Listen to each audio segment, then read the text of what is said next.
Britain के रक्षा मंत्रालय की एक रिपोर्ट पुतिन को शर्मिंदा कर सकती है।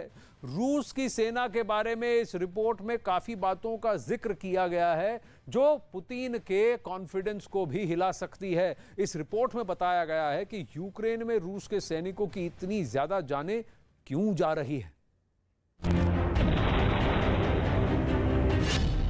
यूक्रेन में चल रहे युद्ध से पुतिन के लिए एक चौंकाने वाली खबर है।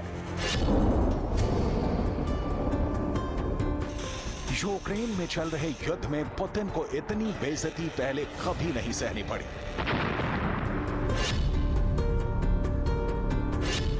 युद्ध में रूस की फौज क्या ये बदनामी बर्दाश्त करेगी? ज़ेलेंस्की की प्रोपेगेंडा टीम ने पुतिन को नीचा दिखाने के लिए एक नया पिटारा खोला है और इसमें से जो निकला है उसका नाम है शराब, यानी नशा, यानी मौत को दावत। और शराब को लेकर अब ज़ेलेंस्की की टीम ने पुतिन को बदनाम करना शुरू कर दिया है।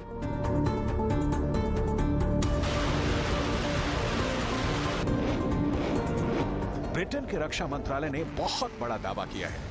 दावा ऐसा कि अगर सही साबित हुआ तो पुतिन का सर शर्म से नीचे झुक जाएगा।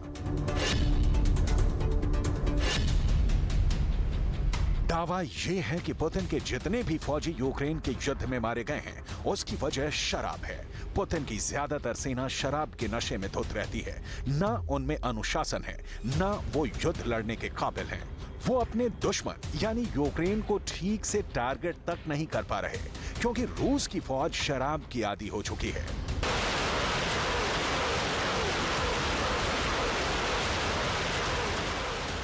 ये दावा बहुत हैरान करने वाला है क्योंकि इसमें कोई शक नहीं कि पुतिन को यूक्रेन जैसे देश के मुकाबले में उतरकर बहुत बड़ा नुकसान उठाना पड़ा है। किसी ने भी नहीं सोचा था कि ये युद्ध 1 साल से ऊपर खींचेगा और पुतिन को हजारों सैनिक गंवाने पड़ेंगे।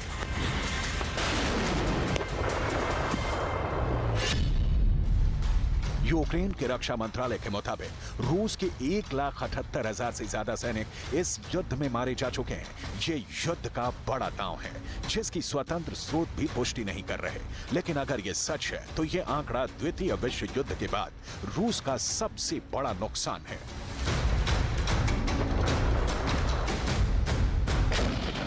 Bearing will be strong on the battlefield, will deoccupy our land.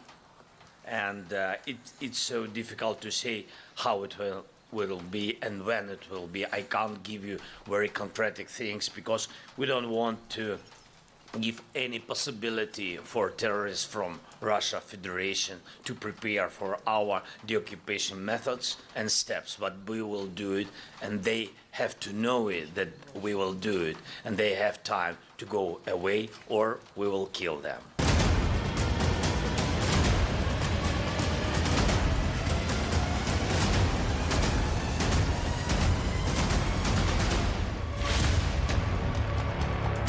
Ukraine के युद्ध में बहुत सी ऐसी तस्वीरें आई हैं जब रूस की सेना घिरी हुई नजर आई है। बहुत सी ऐसी तस्वीरें आई हैं जब यूक्रेन के क्वाडकॉप्टर यानी ड्रोन से ग्रेनेड गिराए गए और रूस के सैनिक अपने बंकरों से बाहर भागते हुए नजर आए। इससे पता चलता है कि कई मोर्चों पर रूस की फौज यूक्रेन के सैनिकों से ना सिर्फ हारी बल्कि बहुत बुरी तरह खदेड़ दी गई। ऐसा रूस के साथ खेरसौन में हुआ है, ऐसा पुतिन की फौज के साथ खार्किव में हुआ है। यही वजह है कि बड़े बड़े झटकों के बाद पुतिन ने सेना की कमान नए हाथों में दी।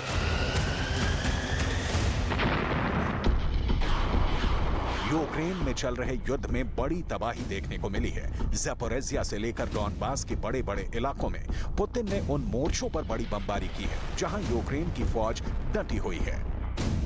यूक्रेन के मोर्चे को तोड़ने के लिए इसी वर्ष जनवरी में रूस के नए जनरल वलेरी गेरासिमोव ने युद्ध की कमान संभाली है। और अगर इस खबर में सच्चाई है तो पुतिन के होश उड़ना लाजमी है। पुतिन मार्च में मारियोपोल का दौरा कर चुके हैं। वो जनरल गेरासिमोव के साथ मारियोपोल की सड़कों की खाक छान चुके हैं। लेकिन अब रूस की फौज को लेकर ऐसे दावे परेशान करने वाले हैं। पुतिन के जितने भी सैनिक यूक्रेन में मरे हैं उसे लेकर ब्रिटेन के रक्षा मंत्रालय की रिपोर्ट की कुछ और बातें जानिए क्योंकि ये भी बहुत हैरान करने वाली है। पुतिन के जो सैनिक मारे गए उनमें ज्यादातर को ठीक से हथियार चलाना भी नहीं आता। जो सीख भी गए हैं वो शराब के नशे में हथियार नहीं चला पाते। बहुत सी मौत सड़क हादसों की वजह से हुई क्योंकि बख्तरबंद गाड़ियां और ट्रक दुर्घटना के शिकार हो गए या किसी फ्रंट पर फंस गए। रूस के बहुत से सैनिक ठंड लगने की वजह से मरे हैं क्योंकि उनके पास गर्म कपड़े तक नहीं थे और वो यूक्रेन की ठंड बर्दाश्त नहीं कर पाए। ये दावा ब्रिटेन के रक्षा मंत्रालय का है कि रूस के ज्यादातर सैनिक शराब के नशे में लड़ रहे हैं और इसी वजह से उनकी जान भी जा रही है, जबकि पुतिन के कमांडरों की तरफ से बहुत सख्त संदेश है कि पीठ नहीं दिखाना, नहीं तो मारे जाओगे। ब्रिटेन के रक्षा मंत्रालय की बातें पूरी तरह खारिज नहीं की जा सकती क्योंकि पुतिन की फौज में वैगनर जैसे ग्रुप भी शामिल हैं। वैगनर वो लड़ाका ग्रुप है जिसमें अपराधियों की भर्ती की गई है। रूस की जेल से खास तौर से ऐसे कैदियों को इसमें शामिल किया गया है जो बहुत ही खतरनाक माने जाते हैं, लेकिन इनमें शराब और ड्रग्स जैसी बुरी आदत भी है। इसलिए वैगनर के मिलिशिया की मौत के पीछे शराब हो सकती है क्योंकि जो कैदी वैगनर में शामिल हुए उनको अनुशासन में रखना पुतिन के लिए बहुत बड़ी सिरदर्दी कही जा सकती है। एक तरफ यह दावा होता है कि रमजान कादिरोव और वैगनर ग्रुप के लड़ाकों ने सबसे ज्यादा नुकसान यूक्रेन में पहुंचाया है, पुतिन के लिए काम कर रहे हैं। दूसरी तरफ ये नेटो की ताकतें ये प्रोपेगेंडा फैला रही हैं कि रूस के 1,78,000 से ज्यादा सैनिक मारे गए, वो भी नशे की हालत में।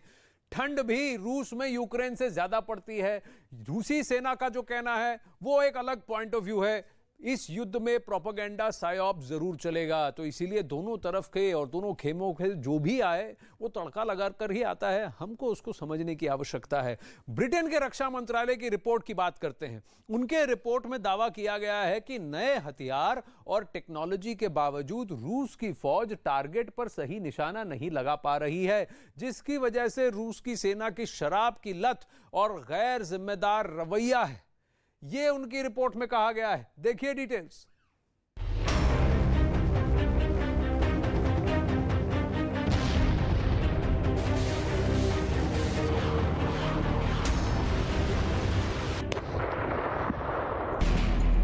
ज़ेलेंस्की की फौज बार बार दावा कर रही है कि उसने रूस के इतने फौजियों को मौत के घाट उतारा है कि अब रूस में उनके लिए अलग से कब्रिस्तान तैयार किए जा रहे हैं।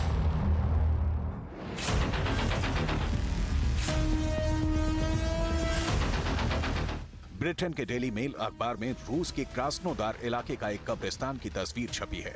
इसका वीडियो भी है। कहा जा रहा है कि यह कब्रिस्तान इतना बड़ा है कि इसे पैदल पार कर पाना भी मुश्किल है।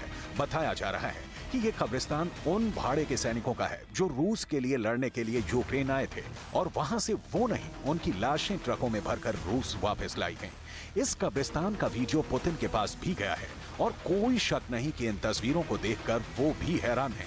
इस कब्रिस्तान में ज्यादातर उन लड़ाकों के शव दफन हैं जो वैगनर के नाम पर यूक्रेन कूच करने के लिए तैयार हुए थे। इनमें हजारों ऐसे अपराधी थे जो जेल में बंद थे।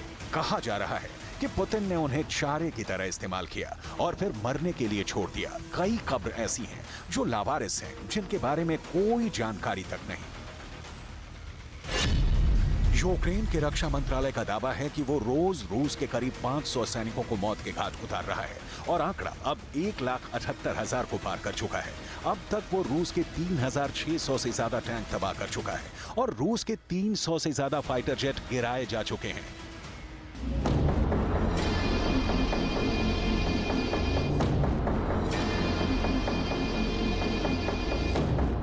अब यह नुकसान कैसे किया जा रहा है वो देखिए।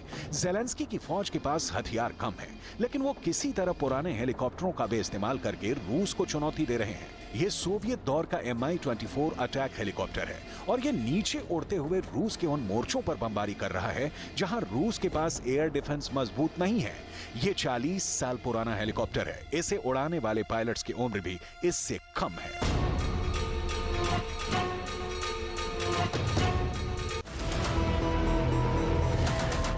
ये हेलीकॉप्टर यूक्रेन की आर्टिलरी को निशाना लगाने में मदद करते हैं और फिर यूक्रेन की फौज तोप दागने में लग जाती है।